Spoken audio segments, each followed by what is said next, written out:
Chapter 12. The Law in the Old Testament. 1. God the King. The Hebrew word for law is Torah, meaning a pointing out, a direction, or authoritative direction from the Lord. From the very beginning of Israel's relationship to God, there was thus of necessity a law, or authoritative direction. Previously, authoritative direction had been given to Adam, the line of Seth, Noah, and his descendants, Abraham and his heirs, as well as to other men, as witness Melchizedek and Job. It is impossible for a relationship with God to exist without law. Since the modernist lacks a faith in the sovereign God, he cannot accept the existence of a given law from the beginning. He must posit instead an evolution in man's self-awareness and a development of law in terms of man's experience with reality. As a result, the modernist sees the law as a late codification of Israel's national experience.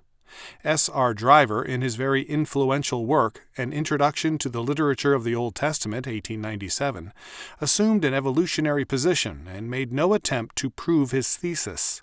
The faith of the day was with him. The same position was given an important restatement by Robert H. Pfeiffer in his Introduction to the Old Testament, 1941. The basic premise of such critics is an evolutionary and philosophical humanism. Not surprisingly, with Darwin, such a faith came into its own. The comment of Alice on this point is telling. Quote, "Even a cursory examination of the literature of the higher criticism makes it clear that it has been increasingly dominated by three great principles of evolutionary theory. 1. That development is the explanation of all phenomena. 2. That this development results from forces latent in man without any supernatural assistance. And 3. That the quote-unquote comparative method, which uses a naturalistic yardstick, must determine the nature and rate of this development." End quote. In biblical history, because the law is always the assumed perspective of every book of the Old Testament, the judgments of the prophets and writers are always on the premise of the law. The book of Joshua, for example, begins with the reminder to the people that it is their privilege and strength that they are the people of the law, that they have God's authoritative direction. Joshua 1, 7-9. They are repeatedly reminded that the law is their source of strength and the sign of their covenantal bond as a nation with God. Joshua 22:5, 23, 1-16, 24, 1-27. The individual mark of the covenant, circumcision, is cited in Joshua 5, as well as the Passover. The laws of the ban and of conquest appear in chapters 6:17, 9:23, and 11:20. The division of the land in terms of the law is described in chapters 13, 14-33, 14, 1-15, and 17-19, and the cities of refuge in chapter 20. Skipping over to Ruth, we find here the practices of gleaning, redemption of the land, and the levirate. The book of Judges is especially sharp in its presupposition of the law. It describes the apostasy of Israel from God and his law. Judges 2, 1-2, 10, 15, 17, 3, 7-8, 5, 8, 6, 1, 10, 25-26, 10, 13-14, etc. The central point and theme of Judges is stated repeatedly, 17:6, 18:1, 21:25. In those days there was no king in Israel. Every man did that which was right in his own eyes. 21:25. The same point prefaces an ugly account of depravity in chapters 19 and 20, 19:1.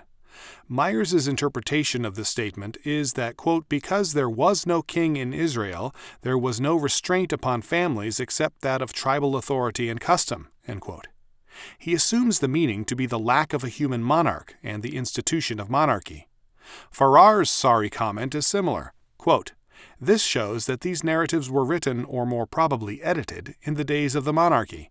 Did that which was right in his own eyes. This notice is added to show why there was no authoritative interference of prince or ruler to prevent idolatrous or lawless proceedings. Deuteronomy 12:8, "Ye shall not do after all the things which we do here this day, every man what is right in his own eyes." End quote. The surprising fact about Farrar's blindness is that he cited Deuteronomy 12:8, which is part of a statement of God's kingship and the claim of his sovereign law. The point of Judges is that Israel repeatedly forsook God the King and abandoned his law to go a-whoring after other gods, failing to obey the commandments of the Lord, Judges 2:17. God was Israel's lawmaker both as sovereign God and universal king, and as Israel's covenant king. Human kingship is not the answer. In fact, the pagan oppressors of Israel had human kings, and Israel itself had, over part of its realm, a human king, Abimelech, chapters 9 and 10. The kingship of Abimelech is presented as an aspect of the denial of the kingship of God. Another vivid contrast is drawn between the kingship of Jabin, king of Canaan, reigning in Hazor, whose captain was Sisera, Judges 4:2, and the kingship of God. The Song of Deborah gives us a poor picture of Israel, defeated, cowardly, and ill-armed. The battle was won by God, the king of Israel. They fought from heaven. The stars in their courses fought against Sisera, Judges 5:20. God, as universal king, had used the elements to defeat and destroy the Canaanite armies. As king, he then meted out curse and blessing in terms of loyalty to his cause. "Curse ye, Meroz," said the angel of the Lord. "Curse ye bitterly the inhabitants thereof, because they came not to the help of the Lord against the mighty. Blessed above women shall Jael the wife of Heber the Kenite be. Blessed shall she be above women in the tent." Judges 5:23-24. Here we have the curse and the blessing of the law pronounced by the giver of the law, the king. After describing Jael's execution of Sisera, Deborah declared, "The mother of Sisera looked out at a window, and cried through the lattice, 'Why is his chariot so long in coming?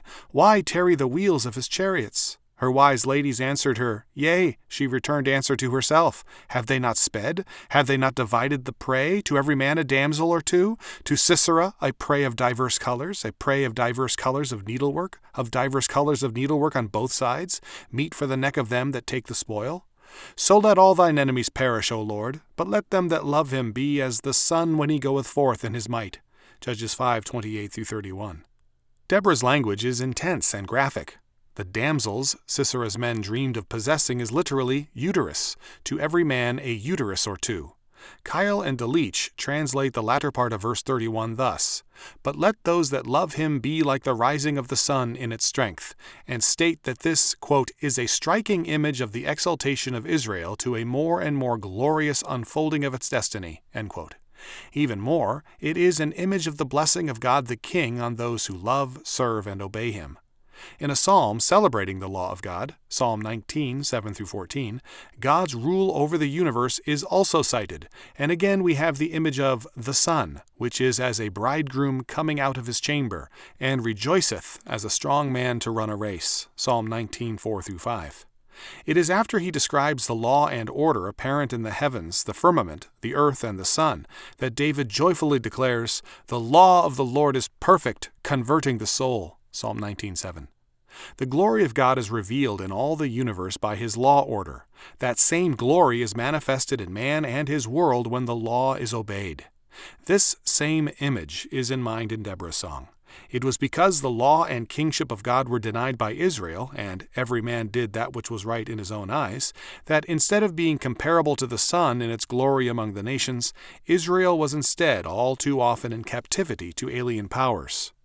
Returning to Torah, or direction, a pointing out, Jesus Christ referred to himself as the Torah when he declared, "I am the way, the truth, and the life. No man cometh unto the Father but by me," John 14:6. The Greek word for way is hodos, a proceeding, a course of conduct. In Acts 13:10, Romans 11:33, and Revelation 15:3, according to Joseph Henry Thayer's Greek-English lexicon of the New Testament, it means, quote, "the purposes and ordinances of God, his way of dealing with men," end quote. The use of quote-unquote "I am" echoed the divine name, Exodus 3:14. The reference to the quote-unquote way spoke of the law. Jesus Christ as the incarnate God was also the declaration of God's righteousness and law. By this sentence, Christ made himself inseparable from either the Godhead or from the law. He is the Torah, or direction of God. By his declaration, Christ made both himself and the law more readily identifiable. The alternative to Christ and the law is thus anarchy and lawlessness. It means a life without meaning or direction. Christ is the declaration of God's direction, or law. The law points us to the right road. Sin, hamartia, is missing the mark. It does involve moving in the right direction, but it is a falling short, a missing of the mark. Anomia, sin, is lawlessness. It means moving in the wrong direction and denying direction. It is anarchy. If we say we have no sin, hamartia, we deceive ourselves, and the truth is not in us. 1 John 1:8. It is the godless who are sinners in the sense of being anti-law, hostile to God's direction. The word used is anomos, lawless or without law, Acts 2:3, 2 Thessalonians 2:8, 2 Peter 2:8. However, all men who commit sin, hamartia, habitually and carelessly are in reality not Christians and are guilty of lawlessness, anomia. Whosoever committeth sin, hamartia, that is, all who practice sin as their way of life, transgresseth also the law, anomia. Such persons are actually anti-law, lawless. For sin, hamartia, that is, the habitual practice of sin, is the transgression of the law. Anomia is the practice of lawlessness. 1 John 3:4. The law is an indictment, a death sentence, if we are headed in the wrong direction.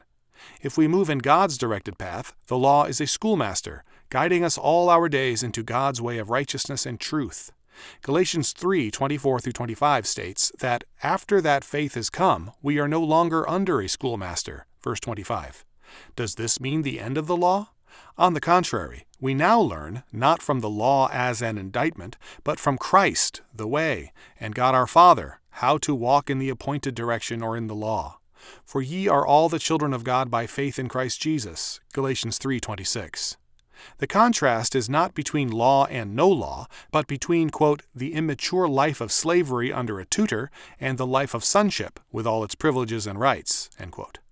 Luther saw both the law and sin as abolished and declared that, quote, to the extent that I take hold of Christ by faith, therefore to that extent the law has been abrogated for me, end quote. This is antinomianism and alien to St. Paul. St. Paul attacked man-made laws and man-made interpretations of the law as the way of justification. The law can never justify, it does sanctify, and there is no sanctification by lawlessness.